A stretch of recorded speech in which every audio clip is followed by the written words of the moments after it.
Hey, welcome back. Listen, if you enjoyed my last video talking about Bitcoin basics for beginners, then you're going to love Bitcoin mining for beginners.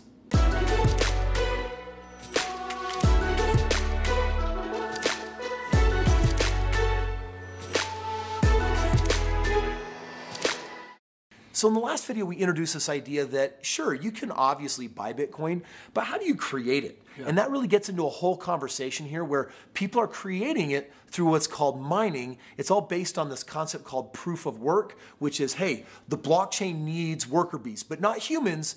It needs computers because computers have the ability to encrypt and decrypt transactional information and actually have it spread over multiple computers around the world. So it makes it very difficult for fraud or hacking to actually occur. Dude, that's the magic of the blockchain. So the question is, how can you actually make money? How can you actually earn Bitcoin by telling a computer to go to work? So how does it work? How do you actually mine Bitcoin? Well, really to understand mining a Bitcoin, we have to get down to the basics of even what the blockchain is. I know we've had a lot of videos on blockchain.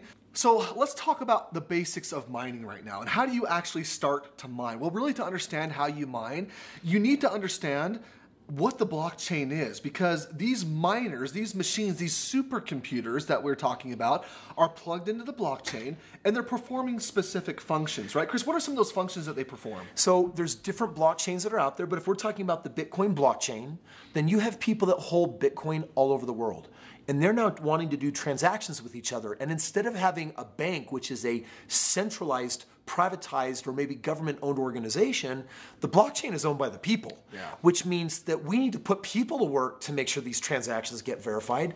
And so instead of like hiring a professional, anyone that owns one of these computers that's optimized for doing this, you plug in your computer, it donates its hashing power, and then when two people, let's say you and I live on other sides of the planet, we're doing a transaction together, then someone else's computer, actually multiple computers, are going to perform this algorithm, which is going to encrypt and decrypt the information that we're exchanging. And so without human error, this network of computers is going to decide that our transaction is valid and verified. And that is what the blockchain is really doing. It's really awesome because it creates a lot of safety. It makes it very difficult for fraud to occur. And it's very hard to hack because these computers that are doing the verifying, there's thousands of them and they're all over the world and they're working as a team. So hacking it would require your ability to know how to hack all of them at any given moment for a singular transaction. People just really, for the most part, haven't figured out how to do it yet.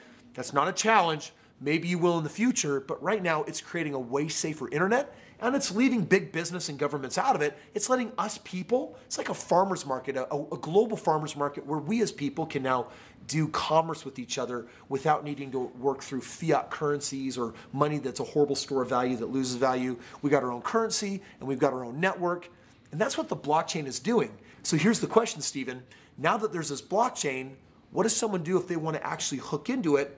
And how do they get paid? Yeah, that's a great question. I mean, and real quick, just to add, before I jump over there, just one thing I wanted to touch on real quick was, so let's say you're mining for gold or silver or any other precious metal, right? You've got your tool, you implement your tool, you go to work, and that work produces for you, hopefully, if you've done the right work, right? It produces an outcome. It produces the gold, the silver, the platinum, whatever it is that you're mining. Well, miners are doing very much the same function based on what you just said. You plug this box in, it goes to work, and the work that it's doing, the verifying of the transactions, the algorithm solving, it's going to be rewarded a coin, right? It's going to be rewarded some sort of cryptocurrency. Well, and that's what the Bitcoin blockchain is doing, like the other ones, is they're saying, hey, we've decided to set a certain amount of coins available that will be the reward that will split amongst any computers plugged in.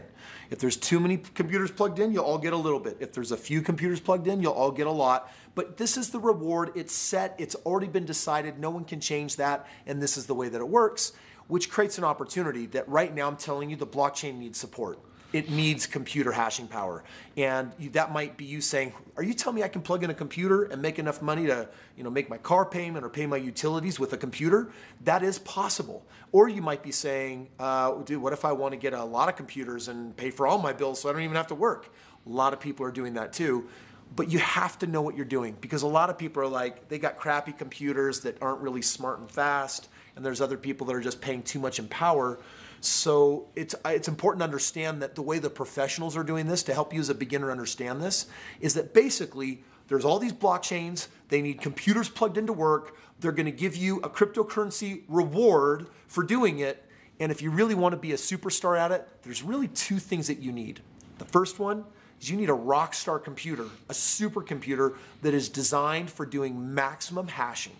And those exist today, and they, a lot of people charge $5,000, $6,000. Through our website, we get them for like $3,000. We work directly with manufacturers on that. But you're gonna have to pay for the right kind of equipment. And then the second thing that you're gonna need, cheap power. Yeah, and you also need to be able to plug in. I mean, that's the thing. So many people, we've heard the stories of people buying these supercomputers, right? They'll go onto eBay or they'll go on to Amazon or whatever, and they'll buy the supercomputer. They'll bring it home, and then it's like, what do I do with this? You got to be a little techie, but you could figure it out. You got to be savvy a little bit to really be able to get it to work for you in the right way. And then you touched on the power. This power concept is so important. I mean, you just go onto your bill right now, pull out your power bill, and look what your cost per kilowatt hour is. Here where we are locally, it's somewhere in the 10 to 12 cents per kilowatt hour. Most people are paying 12 to 15 cents. Hawaii's paying 40 cents. Yeah. California is paying high 20s, low 30s. Most of the world is paying somewhere between 10 and 40 cents a kilowatt.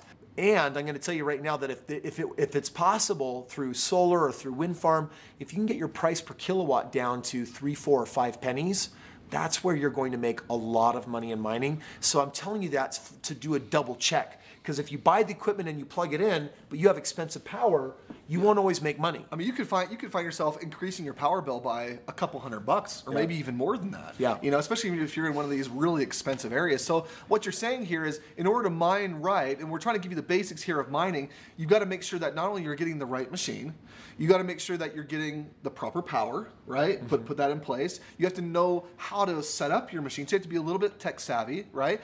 So you need those things to be in place, or you need to be able to plug into a system that's already set up for you. Exactly. So friends, those are the basics on how you do this. At the end of the day, the money is just waiting to get paid to your digital crypto wallet. So basically, to make this happen, you need the right gear, you need the right cost of power, and you need someone that can put it all together.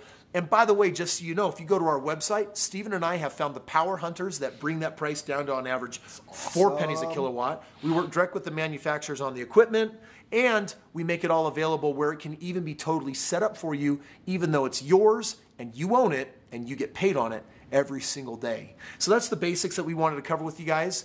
Keep rocking it. Hey friends, hopefully you've loved learning some of the basics of mining cryptocurrency. If you'd like to learn more, go ahead and click some of the links below. We're creating videos after videos to help educate you, and we'd love to help you. Yeah, subscribe. Come join the team. Looking forward to get you guys more useful information.